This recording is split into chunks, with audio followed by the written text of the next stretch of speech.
Okay, picture this. A 35-win season. You're the number 1 seed, the team everyone expects to win. A trip to the Final Four is right there, just within your grasp.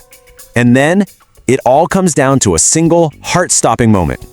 We're going to break down the anatomy of a truly stunning last-second loss. 0.4. That's it. Less than half a second. That's the razor-thin margin that separated a dream season from an absolute gut punch of an ending for the Duke Blue Devils. A single tick of the clock that just completely rewrote their entire story.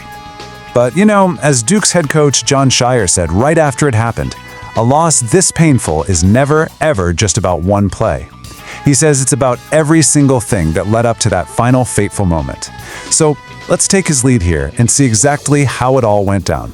So the scene is the Elite Eight, right? The game that decides who goes to the legendary Final Four. Duke is up by 2 points against UConn. The clock is just ticking away. The arena is absolutely electric. Duke has the ball. All they have to do is just hold on to it. And then, in a blink, it all just unravels. Cayden Boozer gets trapped near midcourt. The pressure is just suffocating. He sees an open teammate and tries to make the pass that should, by all rights, seal the game. But it gets tipped, deflected. UConn's Braylon Mullins scoops it up, takes one frantic dribble, and just throws up a 3 as the clock hits 0. And swish. The buzzer sounds, it's over. And there's the final score. UConn 73, Duke 72. By a single point. And just like that, the season for the top-seeded Blue Devils, it just vanished. But here's the thing. To really understand the level of shock here, we have to rewind.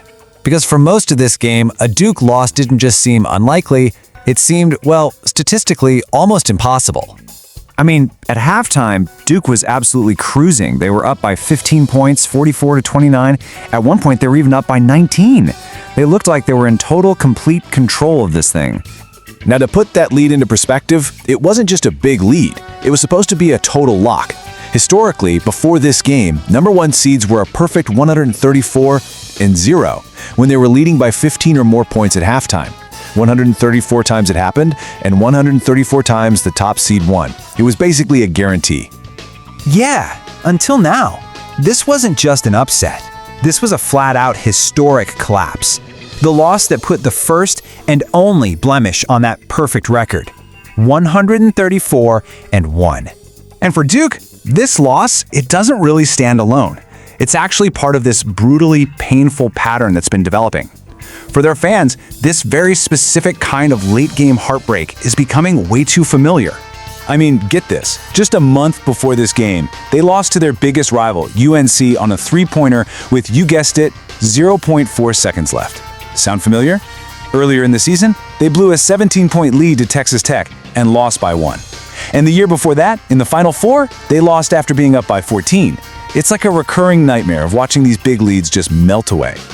Just think about this for a second. Duke finished the entire year with an incredible 35 wins and only 3 losses. But if you look closer, those 3 losses came by a combined total of just 5 points. They were literally a handful of moments, a few different bounces of the ball from having a perfect season. And that brings us right back to what Coach Scheyer was saying. It's never about just one play. It's about the accumulated weight, the incredible pressure, and the very real, very human cost of a loss this devastating. You can just feel the torment in the coach's words, right?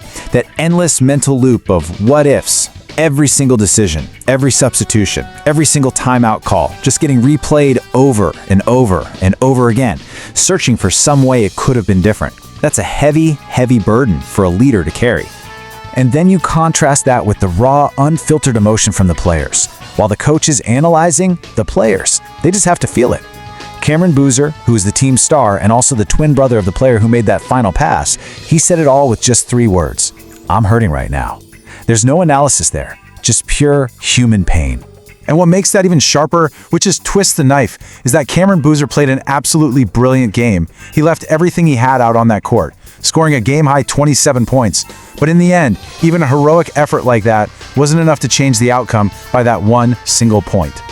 So what do you even take away from a game like this?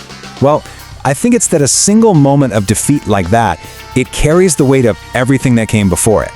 I mean, just think about the weight of it all. A whole season of 35 victories, the prestige of being a #1 seed, building a 19-point lead in the biggest game of your life, all of it just undone, erased in less than a single second.